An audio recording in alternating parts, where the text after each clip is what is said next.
Good afternoon, ladies and gentlemen. We are pretty ready for live discussion with Valeria Gontareva. Valeria, hi, it's Igor Mazeppa here in London. Hello. Can you hear us? Yeah. Yes, I hear. Valeria, first of all, my sincere congratulations on your appointment with unprecedented vote in the Verkhovna Rada, in the Parliament, 349 votes. Congratulations again. Thank you very much. Thank you very much. Okay, we are here in London. Thank you very much for joining us. Would like to well, this is your first public interview, especially we're delighted to have it here in London again. So would you please comment on your goals and what you're going to do at the first stage? What's your strategy in terms of running the whole economy and promoting, stimulating the economy and running the banking system? Please, the floor is yours, Valeria. Okay. Good afternoon, ladies and gentlemen. And I'm glad to hear you because, unfortunately, I still see only Igor Mazeppa on my screen. But I suppose you are that's here. That's enough for the time being. Yeah, you are here. Good afternoon. And I am glad to see all of you here and special conference 100% dedicated to Ukraine. Because for us it's really crucial that investors are here and you are there to hear me.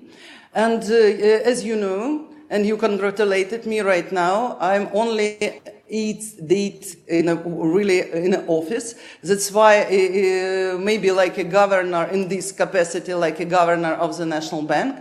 But believe me, I am more than 20 years with Ukrainian capital and financial markets and banking system.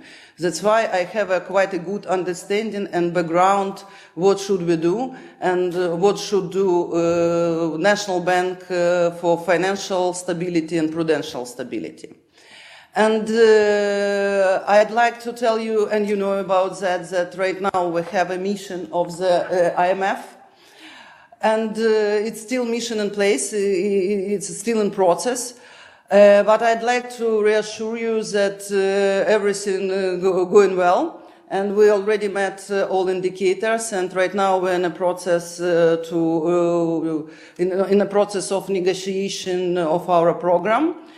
And also we have a program of World Bank, this program dedicated to financial and banking system stability, and this program is also going well.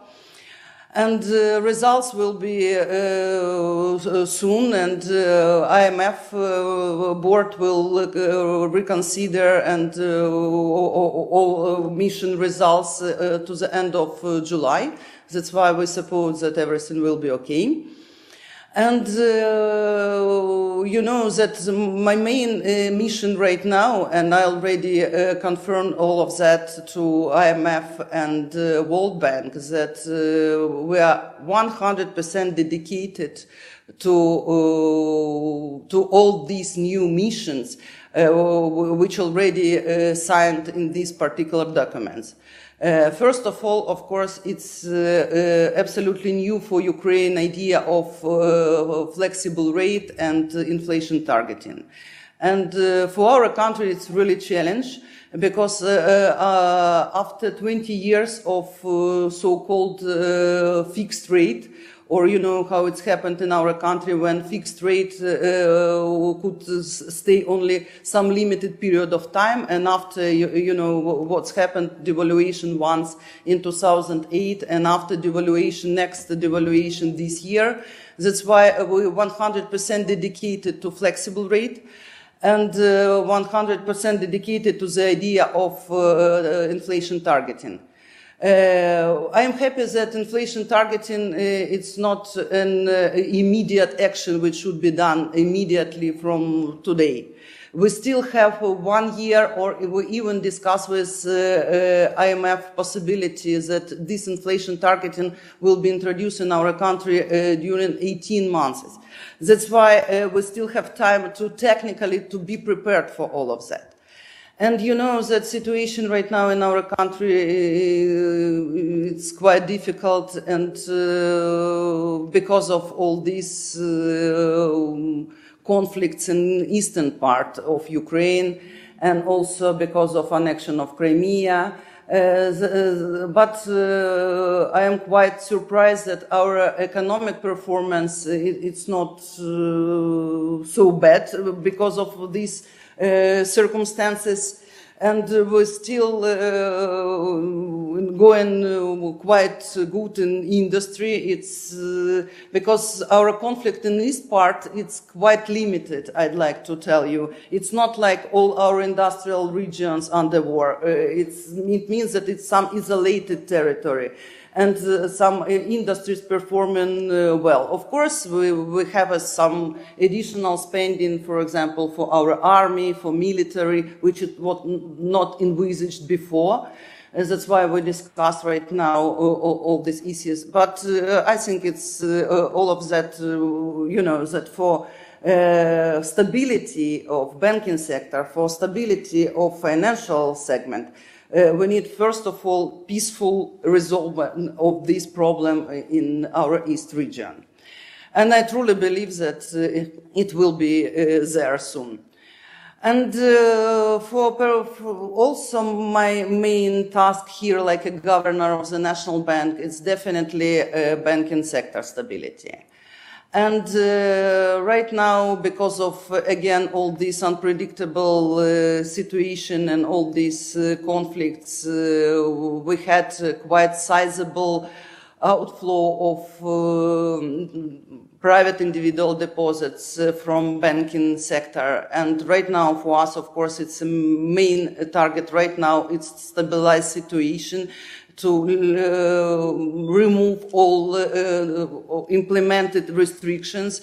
And I think right now I see the very positive signals even from banking sector that situation is more or less stabilized, and we see some inflow of private individuals deposit to banking sector.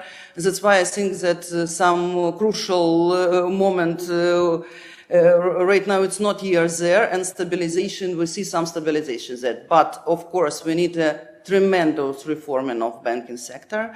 That's why I also promise that I have 100% dedicated to this particular task. That's why, you know, let's repeat again that from market point of view, we dedicated to flexible rate and inflation targeting. And of course, inflation targeting, it's absolutely impossible even to consider without normal working for capital markets in our countries. That's why it will be also one of my tasks. And prudential stability through banking sector, to strengthen our banking sector supervision, to create some special programs for stabilization of Ukrainian banking system, for liquidity, for capital. And we have a special program with World Bank dedicated to this particular task. That's why I think we're quite equipped, and frankly speaking, we truly committed to perform all of that. That's why, please, your question, because maybe some figures you need or something, I think even age date, but I somehow prepared to answer. Yarostin, thank you very much. My first question is, my perception is that at least 50% of the banking assets are actually non-performing now. You may correct my, my assumptions, but if it's true or pretty close to the truth, how do you see the long-awaited consolidation of the banking system? Are we going to see loud scandals? Are we going to see bankruptcies there? What is your message to to the investment community? First of all, we have right now a stress test of 35 biggest Ukrainian banks. And believe me, these 35 banks, it's like 80% of our banking system. That's why when we have 180 banks in Ukraine, but only 35 banks, it's really Ukrainian banking system. And of course, some small banks could exist, why not, but they should be healthy and quite capitalized, Even right now we have not a very high standards, only 120 million hryvnia. for minimum capital requirements here in Ukraine. That's why it's not yet finished all these stress tests, and the 15 banks will finish stress test very soon. And even before we discuss with them right now what's their expectation of their stress test. And it's very interesting for me to compare what will be the stress test from Big Four auditors. For example, our expectations from our prudential supervision department, what we're supposed to see there, and of course from chairman of these banks, what they supposed to see in this stress test. And I cannot tell you that it's a very easy situation. It's not only because of non-performance, because the biggest banks, they quite well formed their reserves already. The main problem right now is that we have this Crimean action, and it's a problem with assets and liabilities part of banking balance linked to Crimea, and of course this eastern part, Donetsk and Lugansk region. But right now, I do not see some, of course, we need some additional capital, but I still believe that it will be more or less okay. And after what special program with World Bank, it's a special program designed especially for banks which will need additional capitalization, and also a program for our deposit guarantee fund. That's why I think when all these next 20 banks will prepare their stress test, we will be quite good equipped by this special program and be ready for banking crisis resolution. That's why I am quite optimistic about preparation, not about result, but about our readiness to meet this challenge. Thank you. Any questions from the audience, please? Yes. Please state clearly your name and your question. Yeah, it's on. Hello. Thank you. Welcome to your new job and the new challenges that you have at these times.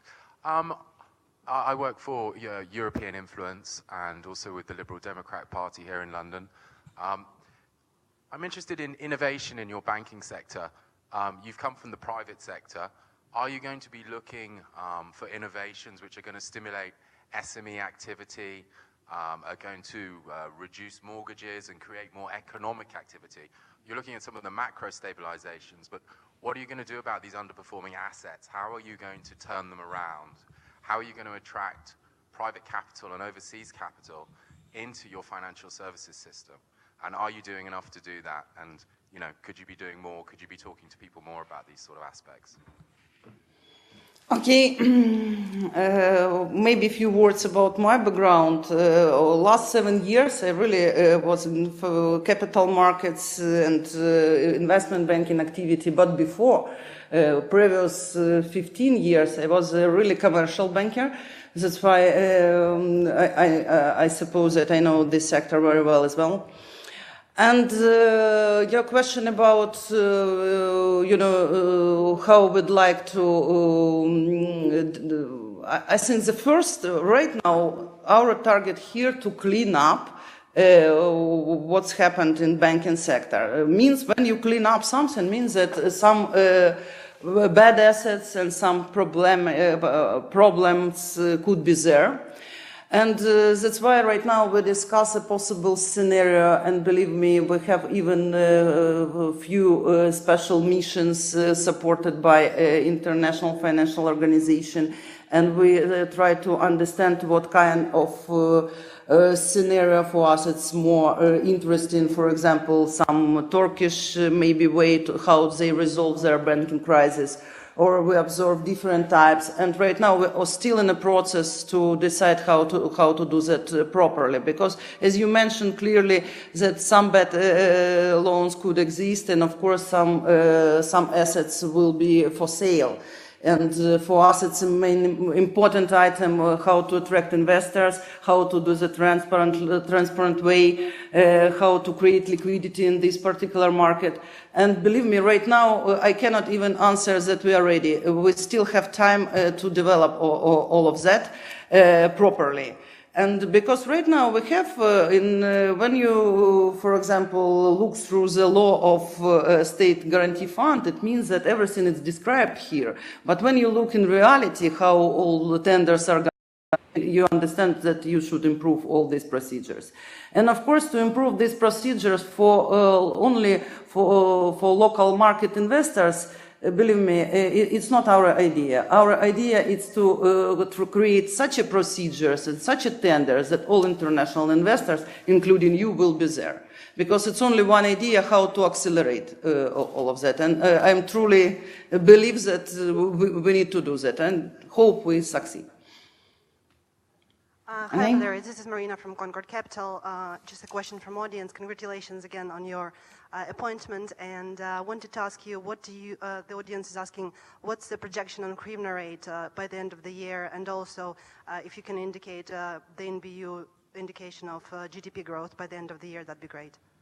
Thank you. Yeah, first of all, you know that when I told you in the beginning of my speech that I'm 100% dedicated to flexible rate, you will never hear any rate to the end of this year, okay? Because right now we, you know, the freely convertible currency and flexible rate, it's absolutely different idea. For me, right now, it's idea of flexible rate. And after maybe down the road in 5 years, we will even consider freely convertible rate for our currency. But right now we are talking about flexible rate. And that's why, you know, we have an IMF program, and I suppose that people who are interested in Ukraine already read this program and knows what kind of indicators and criteria we have here. Right now, of course, we have a possibility to eliminate maybe some peaks on crises, but we feel that right now situation more or less balanced. I cannot tell you that we will reach 100% equilibrium, but when we see right now inflow of Ukrainian deposits to Ukrainian banking system, we will see this equilibrium, and after we could see even more signs of stabilization here. And again, I'd like to repeat that if there will be no massive military conflict here, we will see stabilization very soon. And I hope that the scenario will go this way. Unfortunately, I cannot tell you the same about about GDP growth for this year, because according to Ukrainian budget, initially it was -3%. According to IMF program, it was -5%. Right now, our forecast for this year, -4.6%. That's why it's for this year. But for next year, together with IMF, we see that growth will start. Maybe not as, you know, strong growth, but like 1 or 2% we will see. Thank you. Roman, please.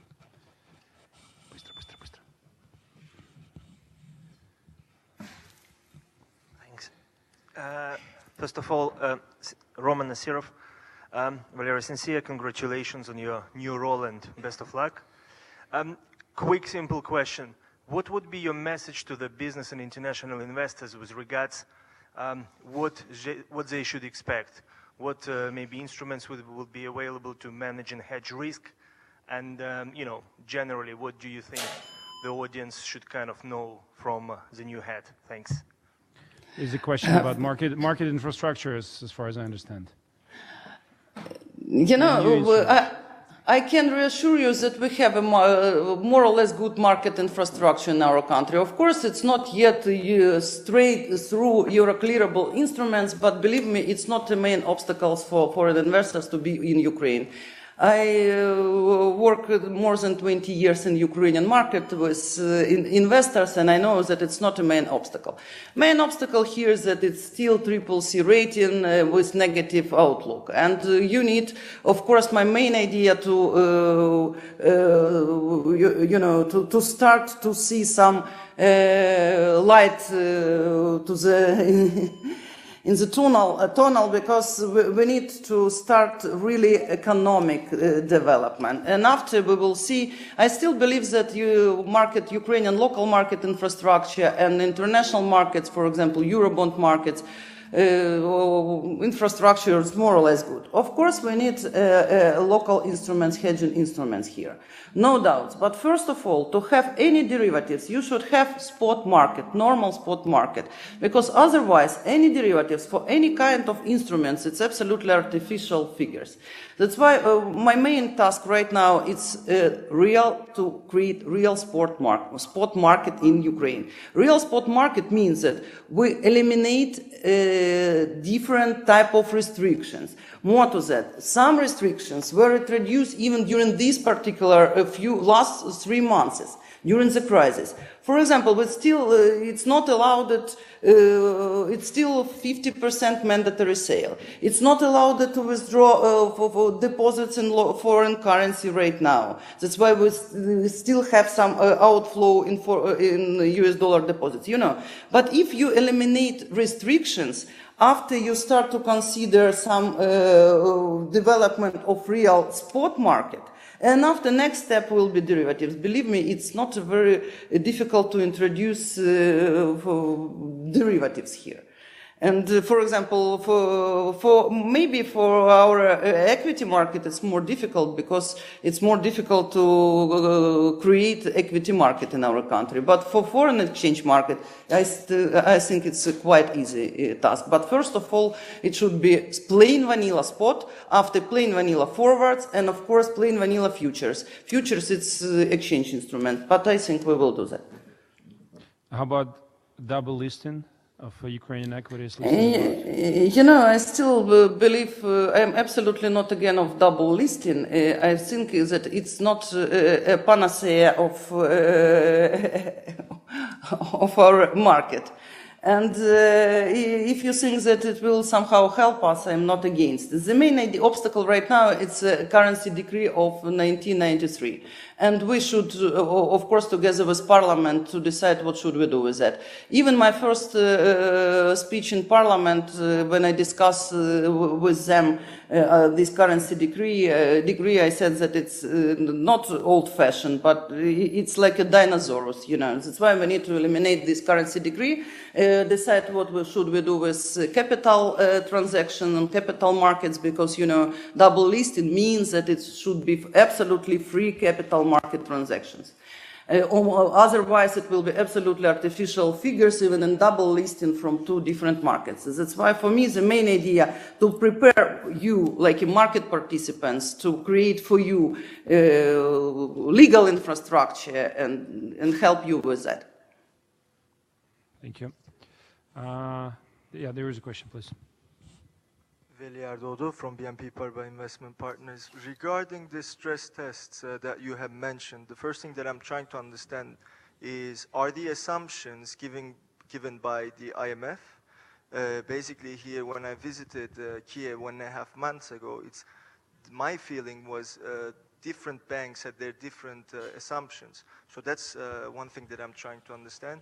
If IMF gave the assumptions, when were these submitted to banks? And lastly, based on the preliminary studies or results that you're seeing, how much capital injection can be needed for the system? Thank you. First of all, you're absolutely right. This stress test, it's end of last year, balance of banks, it's stress test for end of last year. And of course, in this year happens such a things that we should readjust all of that.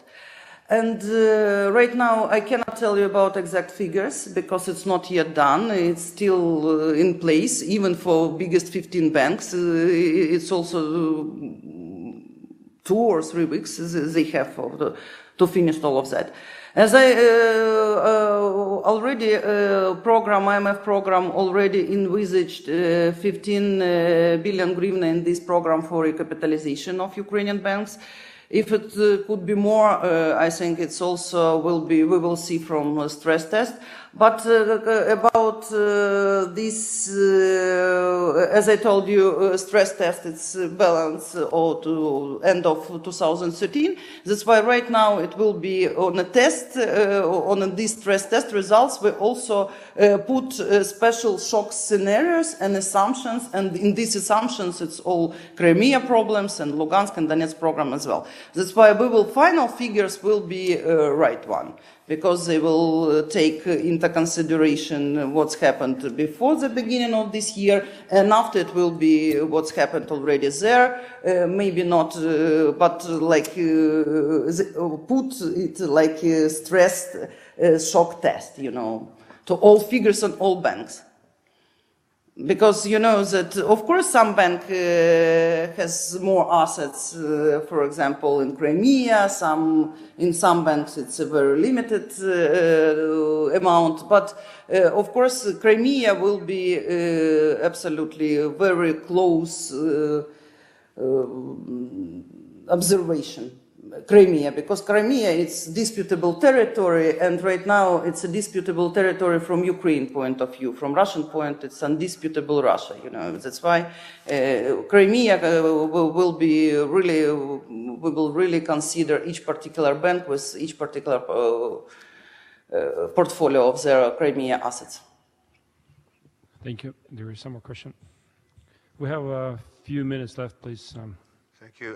Mrs. Gontareva, may I also add my good wishes for every success in your new role. My name is Yuri Bender from the Wealth Management magazine at the Financial Times.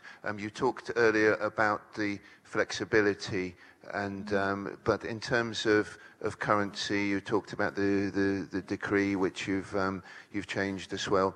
Could you maybe talk about the benefits of having a weaker currency to boost exports, particularly in agriculture and metals, which our early speaker, Mr. Bakhmatyuk, was referring to? Thank you very much.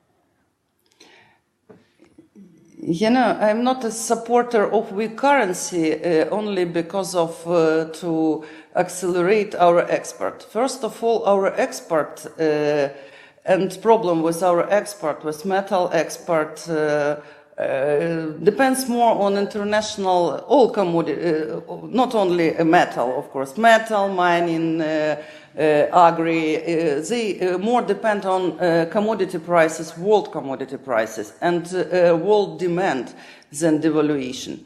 Of course, devaluation will give them some advantages.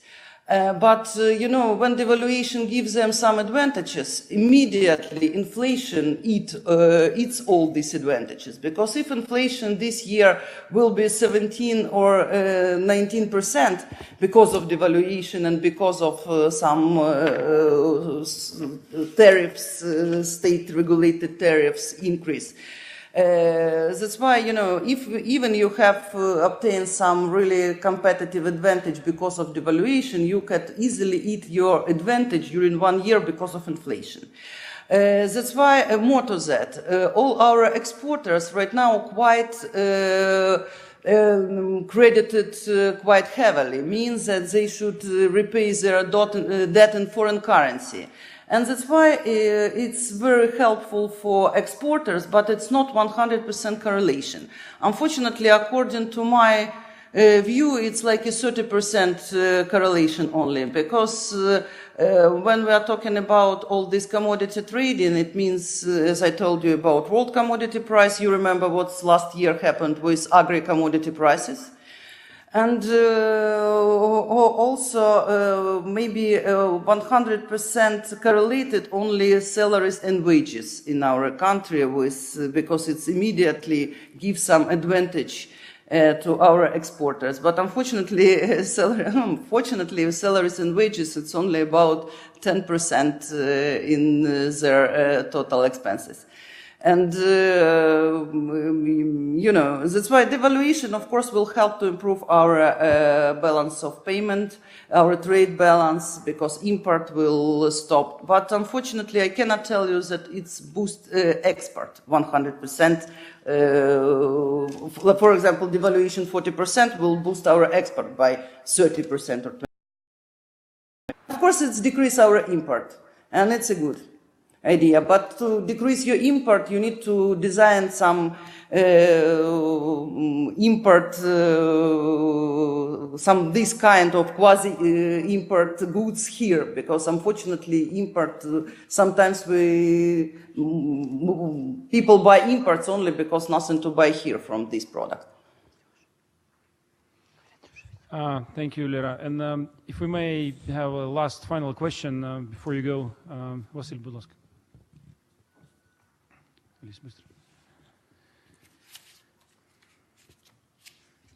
My name is Vasil Mirosnichenko, partner at CFC Consulting. Ms. Gontareva, I got a tough question for you. In Ukraine, central bank has always served as a springboard for politics. Arsenii Yatsenyuk, Viktor Yushchenko, Arbuzov, Tihipko, they're all the products of the central bank, which is a little bit bizarre because the central bank is a regulator. And in the West, people usually retire from the job of a chairman of the central bank. So what's your plan? This is the question about your political career, Lera. Future. You know, I told you about 20 years of my banking experience. And I told you that maybe it was not my dream job to be governor of the national bank, believe me. Last 7 years I was in my own business, and before it was a commercial banks like ING, like Societe Generale. And last 7 years, but you know, in our country it's a real challenge right now. For everybody to bring this financial stability, and because it was choice of our president, and after it was votes from our parliament. But believe me, I am absolutely independent. Also, even during my speech, inaugurated speech in parliament, I said that this 349 voices, it's not really because of me, it's because all parties understand that it should be absolutely independent regulator, and that's why they choose me like independent regulator. About my political career, believe me, it's not there. I still believe that I have my own tasks. I should do the best what I can do on this position, and after I will be back to investment community because I'd like some asset management business. Thank you very much, Lera. We are waiting for you back. We need strong people there. Thank you very much, and congratulations again.